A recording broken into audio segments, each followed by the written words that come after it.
Piper Niven dragging Chelsea Green out. Bailey with an elbow.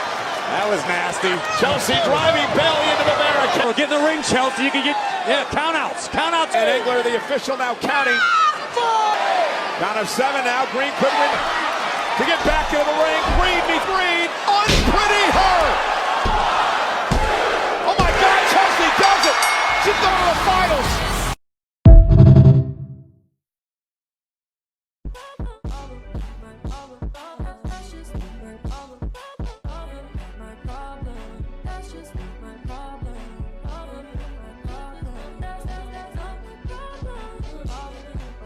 Hey, what's going on, YouTube land? It's your boy TJ, and welcome to my YouTube channel, Wrestling Nostalgia, where I get my reviews on WWE shows and PLE events. And today we are going to be reviewing SmackDown. But before I get into my review, just go ahead and give me a like, share, subscribe, all the other good stuff. And without further ado, let's go ahead and get into my review of SmackDown. So we open up SmackDown with Jimmy Uso, and everybody's saying yeet. And Jimmy said, wrong twin, by the way.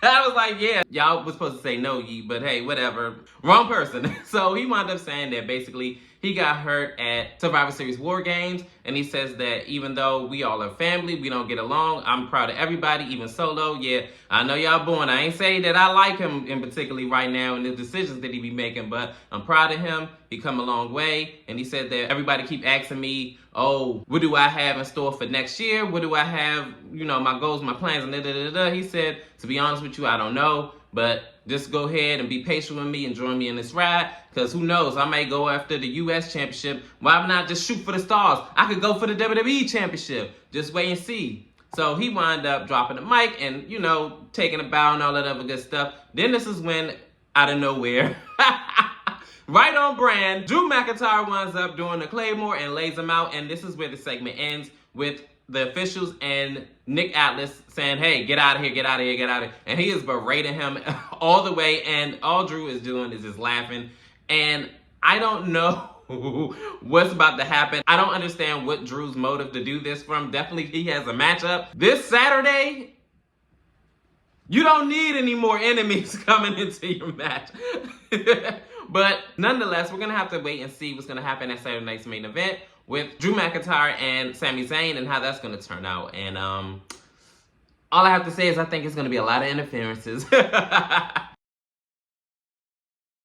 And this next segment is Tiffany Stratton, and she's getting ready for her matchup that's coming up next between her and Michin. Nia Jax is being like super manipulative, telling some, oh, I know you can do it, get ready for your, see you getting ready for your match, and this, that, and the third. And she said, oh, once you create history and create a legacy for yourself, that you don't need that women's Money in the Bank briefcase anymore because you already have a championship. You don't have to resort to dirty tactics and all this, that, and the third. And I'm like, what are you getting at, Nia? Because I see right through you, girl. But this is when Nia Jax says that, oh, I know you could do it, and this, that, and the third. And she said, oh, yeah, thanks you. And you could tell Tiffany knows that Nia's up to no good. And she's just like, okay. And this is where the segment ends. All I have to say is that I'm not going to lie. I don't want Tiffany to win, and I don't even want her in the finals. So we're going to see. I mean, because she already has the Money in the Bank. Why would she be? You know what? We just have to wait and see what's going to happen on Saturday's main event. Let me just go ahead and calm down. We're going to have to wait and see. In this next segment, it is Drew McIntyre, and Nick is continuously berating Drew McIntyre for his decision to come out there and do what he did. But, however, let's just go ahead and skip past this because I'm actually excited about this one. So, this is when Bianca Belair and Naomi wind up coming up and talking to Nick, and she basically asked him, hey, is this a good time to talk or do I need to come back later? He said, no, you can talk right now. Drew, just go into my office. He wants to go into the office. So this is when Nick says that, you know, unfortunately, the investigation is ongoing and we still don't know who attacked Jade Cargill. But unfortunately, to let you know, since Jade is out indefinitely, that you're going to have to relinquish the women's tag team titles. So this is when she said, what? No, I don't want to do that. Da, da, da. So this is when Naomi says she will go ahead and be the interim women's tag team champions, like I predicted. And Nick says that, you know, I could run it and, you know, see about paperwork and all that other stuff. It has been done before, which they said that as well. And he'll let her know, but they're going to have to be fighting champions and they have to, you know, be able to defend the championships as early as next week. And this is where the segment ends, where Naomi and Bianca Belair wind up hugging. I knew that was going to happen. And I'm actually excited about this.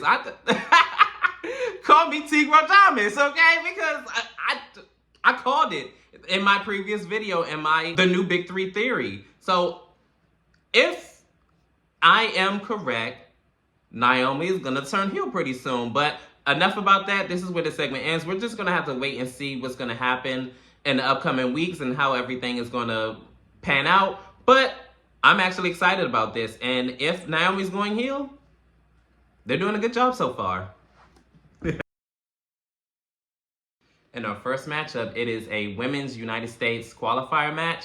It is Tiffany Stratton versus Michin. So they start off with the Colin Noble tie-up, and then they kind of like mix it up from there. Tiffany slaps her, and then like they kind of like just keep going back and forth. I remember at one point where Tiffany Stratton tries to pull Michin into the ropes, and Michin like, and then she wound up getting beat up on and stuff like that. And then like they were on the ring apron, and then this is when Tiffany Stratton wound up getting the advantage, and then she wound up doing a drop kick. And then this is where we go to a commercial break. Then after commercial break, they still like tussling and jockeying for position and everything like that. I remember at one point where Michin blocked the cartwheel Alabama Slammer, and then she wound up doing the tarantula on the ropes. Michin tried to do like a top rope move, but then this is where Tiffany Stratton wound up catching her and then doing a firearms carrier and then try to do the pump up moonsault, prettiest moonsault, and she missed. And then this is when Michin wound up doing her eat defeat, and then 1, 2, 3, Michin advances into the Women's United States tournament match. Woo! I think it's gonna be Chelsea Green and Michin. I already like predicted it in my head. I meant to make a video about this, but I kind of already knew it was gonna be Michin, being as though that Tiffany Stratton already is Miss Money in the Bank, so why would she advance? And being as though that Naomi is entangled into the Who Did Jade Cargill in storyline, it just wouldn't have made sense for her to go over. And or everybody knew that Elektra wasn't going to win in that triple threat match. So it did make sense for Tiffany to go over and then just lose in this particular match. But hey, we at where we at right now, and we're just going to have to wait and see how this tournament is going to look and pan out. In this next segment, it is the Tribal Chief Roman Reigns. And basically, in a nutshell, he says that he didn't have to take the Ulafala. He earned it through his ancestors. And Solo Sikoa had to take it. So he said, how about this? Your team won one, my team won one. How about our tribes go ahead and go to the side and it just be me and you and tribal combat? Me and you, one-on-one tribal combat, January 6th, and let it be that. So this is where the segment ends. I don't understand why he didn't just take the Ulafalo Survivor Series War Games, but hey, I guess he wanted to earn it up off of him, I don't know, but we're going to have to wait and see how that's going to turn out. January 6th when Raw goes to Netflix. In this next segment, it is Nick, and he is ran into by the Ghetto Death Phantasma, and they basically are complaining about all these attacks and everything's going on like that, and that he doesn't have any control of his show. How about we just go to Raw? And he says, go ahead and get Adam on the phone. Go ahead and get Adam on the phone. And Nick says, oh, I would love to see how that conversation is going to end up. I was like, oh, he don't give a damn, bruh. So then this is when Carmelo Hayes wound up coming up. He's like, oh, you know, I think it's crazy how you got me getting an opponent just to make light work of him. But hey, it is what it is, oh. Nick says, oh, light work, huh? He said, we going to see about that. And then that's when he says, oh, yeah, we is going to see. So he said, well, your match is next. Go ahead and go out there, Tiger. So Carmelo is like really hype, and we're going to see who his opponent going to be. I just hope they don't try to squash him, because I'm not going to lie. I really don't like how they're playing out Carmelo and his whole rollout thing. He deserves so much better, and hopefully he gets that and stop going through this hazing thing that WWE loves to do. But hey, I'm not the booker. In this next matchup, it is Braun Strowman versus Carmelo Hayes. That was his big mystery opponent, and let's just say he didn't stand a chance. So in the beginning of the match, they're playing keep away, and Carmelo is like trying to stick and move and hit him, and he's just trying his best, but it's working a little bit. And then I remember at one point, Braun Strowman wound up hitting his shoulder up into the ring post, and then this is when Carmelo wound up, you know, getting him down for the DDT, but he wound up kicking out a little bit back and forth later. Braun Strowman wound up hitting a running power slam in 1, 2, 3. Carmelo gets beat again, and Braun Strowman gets a big win over Carmelo, the new prospect of SmackDown, the #1 draft pick. So, as much as I love Braun, I just feel so bad for Carmelo because unless Carmelo's winning the Royal Rumble or the United States Championship soon at some point, I don't see what the end game is for him because I just don't understand who did he piss off or where this booking is leading to or what, but I just not here for it.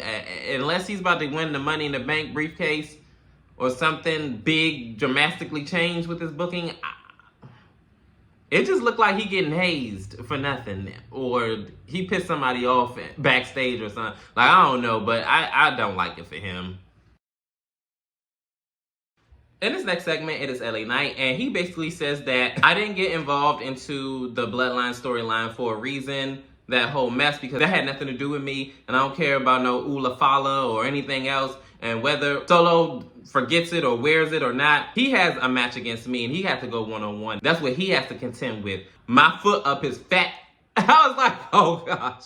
One thing about LA Knight, he definitely is going to bring it when it comes to those mic skills, and I hope at some point down the line, next year, he wins the world title. Because honestly, I'm going to go out on a limb. I'm going to make a bold prediction. He's going to be a better world champion than Cody Rhodes. He has way more charisma. He has way more flair, way more everything. It's just the whole presentation, just mwah, chef's kiss. But we have to wait and see what the future holds for LA Knight. In this next matchup, it is Solo Sikoa versus LA Knight. In this matchup, they, wind up mixing it up, trading blows and everything like that. And towards commercial break, Solo Sikoa wound up hitting a spinning solo on the announcer's table, and he is in full control. Even up until the commercial break, they were going back and forth. I remember at one point where LA Knight and Solo Sikoa was outside the ring, and Jacob Fatu tries to run after him, but he wound up getting backdropped onto the announcer's desk. And then after this is when LA Knight wound up getting Solo back into the ring, and then he wound up, in full control of this, a good majority of this match, but he wound up hitting a side effect and then a pump up elbow drop, and he only got a 2 count. And then this is when Jacob Fatu wound up coming to, and he wound up attacking LA Knight, and this is where the match ended into qualification. But crazy enough, Apollo Crews and Andrade wound up trying to come out and help, but maybe because they got beat up too by the Bloodline, the new Bloodline, so they wanted to, squabble up. But unfortunately, for them, they wound up getting beat up eventually after, hitting their cute little moves and hitting back and forth. They wound up getting laid out, and this is where the segment ends. Side note, I actually wouldn't even mind if it was a 3-on-3 Bloodline versus LA Knight, Andrade, and Apollo Crews. Even though I know the new Bloodline is going to win this one, and 9 times out of 10, it's going to be Apollo Crews taking the pin. Hey, newsflash, but I wouldn't mind seeing them at Saturday night's main event, because I think they only got 4 matches. Come on, can y'all put a little bit more matches? Because y'all really love starving us when it comes to matches on PLE events, and I really don't like that for y'all, WWE. This is really getting ridiculous. I hope y'all don't do that January 6th at Netflix, the grand opening with Raw being on Netflix. Come on. In this next segment, Braun Strowman is walking in the hallway, and then he is stopped by Pretty Deadly. Pretty Deadly asked him, did he want to be in the musical, because they were looking for a beast, and he's the right kind of hideous. And Braun Strowman looked at them like they have crap on their face, so he winds up slapping the script back in their face, and they was all like, oh yeah, just go ahead and sleep on it. So then this is when he runs into Brian Saxton and told him welcome back to SmackDown and yada yada yada. So this is when A-Town Down Under wind up running into him as well, and they say, get out of here, we want him, or whatever. And basically they invited Braun Strowman to their little talk show that they have going on and stuff like that. It looked like Braun was looking at them the same way, but he wound up changing his mind. He said, you know what, I'll see you next week. So I guess it's going to be Braun Strowman on A-Town Down Under's show that they have going on, and we're going to see how that's going to turn out. In this next matchup, it is a U.S. Women's Championship qualifying match. It is Chelsea Green versus Bayley. So Bayley's trying to go ahead and wrap this match up, because I remember She wound up hitting her belly to belly or whatever on her right then and there and got a 2 count.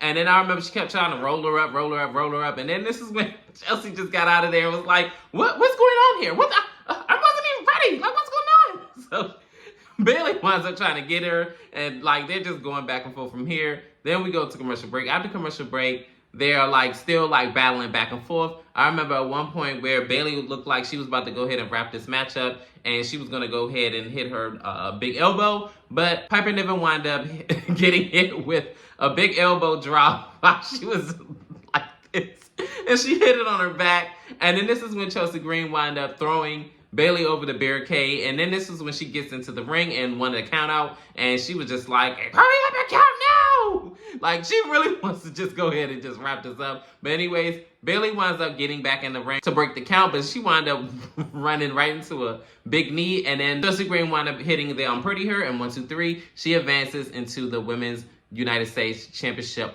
Finals. So it is going to be a rematch. It's going to be Chelsea Green versus Michin, and I don't know how to feel about it because on one hand, Michin have like really been doing her due diligence and really been putting on really, really great matches and been getting it out the mud, and like on NXT, on SmackDown, and just she's been doing her thing. She's really been red hot, actually. And then you have Chelsea Green that's been doing basically the same thing and took that nasty bump at Money in the Bank and went through 2 tables, I believe, or that 1 table. I don't remember, but she went through a table, that's for sure. She's still been like, even before then was on fire, even after on fire, character work, mwah, chef's kiss, all that stuff. So it's just like, and the inside, I'm not gonna lie, I really want Chelsea Green to win it because I feel like a heel should be the one to win it. And she's been doing a fantastic job. And Michi could always win it at WrestleMania. Like, she don't have to win it right now. But I understand there's always going to be a first. And I just, in my opinion, I feel like Chelsea deserves it more. Just a little bit. Sorry, Michin. You just by a little bit, you know. But you're going to have your time, okay? Just not right now. But, hey, we're going to have to wait and see what's going to happen at Saturday Night Main Event because that's where we're going to crown the Women's United States Champion, the first ever. And we're going to have to wait and see what's the turnout going to be. In this next segment, it is Tiffany Stratton, and she runs into Nia Jax, the women's champion, and Nia says, tough luck, you know what I'm saying, it happens, and unfortunately, you're not going to be the first ever United States women's champion, you know, just go ahead and look up. And then this is when Candice LeRae comes in, and she said, yeah, I seen you, and while you were out there doing your best, I was talking to Nick, and good news, Nia, not only are you going to have 1 title, you're going to have 2, because we have a women's championship matchup against Naomi. She said Naoma. And I'm like, what? Who's that? And Bianca Belair. And this is when Nia Jax looks like she is like over the moon about this. And she said, yeah, let's go ahead and brainstorm about that. Come on, or whatever. And then she was like, okay, see you later, Tiff. So then this is when Candice just want to get that one little more dig in. She says, yeah, Tiffany, I guess singles wrestling isn't your speed. And I was like, who? That was a pun because she actually is the speed champion too. Candice LeRae is. And this is when she walks off, and this is where the segment ends, where Tiffany Stratton is contemplating on cashing in her women's championship opportunity. I just hope, to goodness sake, she does not be stupid and cash in on Candice LeRae and her women's speed championship, because, girl, ain't nobody thinking about that freaking title. So we're going to see what's going to happen, because it looked like Tiff is about sick of both Nia and Candice LeRae, and maybe she thinking about cashing in on Nia Jax after all. And finally, we are here at our main event. It is Kevin Owens and Cody Rhodes in the talking segment. And I'm not going to lie, I actually was thoroughly impressed and enjoyed this segment. I didn't think that I was going to like it, but without further ado, let's just go ahead and get right into it. So Michael Cole wound up introducing Cody Rhodes, and Cody Rhodes comes out the WWE champion, and he makes way, and now they're just waiting for Kevin Owens. Kevin Owens, of course, does not show up, so Cody Rhodes says that let's just go ahead and get on with the show. So this is when Michael Cole had asked Cody Rhodes, hey, so what was the favor that Triple H said that he was going to let you borrow for one night only? So this is when Kevin Owens, via his car, of course, says that who cares? And Michael Cole, you said that you're an unbiased journalist and all this other stuff. So how about this? You go ahead and you ask Cody Rhodes, why did he turn on his friends and use his friends so that way he could finish his stupid, pathetic little story? And all for him to just go ahead and throw us away like trash. And how about this? While he's contemplating on the answer, he can answer this and figure this out. Why is he such a bad son and a bad brother? I said, ooh. I said, well, goddamn. Shots fired, okay? And then this is when he said, and you know what? To go further, he said, how about this? I prefer Stardust over Cody Rhodes. He was way more interesting than what you are today, championship or not. I said, oh! Yo, you better clock that thing.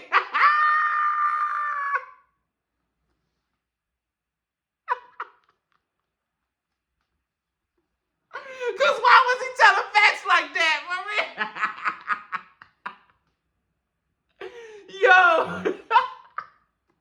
And you can tell Cody ain't had no comeback from that because he was ready to fight. And then he goes back in the back. He said, you know what? Forget all this. How about you go ahead and see me right now? So he goes back and he gets attacked from behind by Kevin Owens. And Kevin Owens wind up, you know, yeah, I'm timing up for you. So he meets him halfway. They just fighting up until they get into the ring. And as security and everything tries to, you know, break them up and all this other stuff, it just was not working. He just was like, just fighting. Like, they both was fighting off the security guards. But Kevin Owens winds up cleaning Cody's clock and knocking him straight out. And he is holding the WWE Undisputed Championship. And this is where the segment ends. And on top of that, no, and we can't skip past this. Why that man had a goddamn Stardust shirt on? No, like, we're not going to skip past that. Because I ain't going to lie, I might even buy that shirt, bro. I'm not going to lie. I didn't think I was ever going to say this, but I actually was here for Kevin Owens right here. I'm not going to lie. If he don't win that WWE Championship, Triple H, knuckle up, squabble up. Like, I'm not even playing, bro. You better like, count your days, bitch. At this point, he got to win that title. Like, the way that he just went through, like, just ripped into Cody Rhodes, done. Like, I'm done. He got to win it. I'm a fan now. Like, I'm going to be honest. This SmackDown actually was really, really good. For real. This was probably one of the better SmackDowns of the year, really. And I wasn't mad about any of these parts. Well, maybe certain ones, but it was only like one or two. That's it. I mean, that don't really matter. You know, you can't have a direct hit, you know, every time. But comment down below. How did you feel about SmackDown? Did you like it? Did you love it? Did you hate it? Where's Show on Earth? Comment down below. Like, share, and subscribe. Help me grow this channel. Your love and support is definitely welcome and appreciated. And peace. TJ, I'm out. You're so pretty.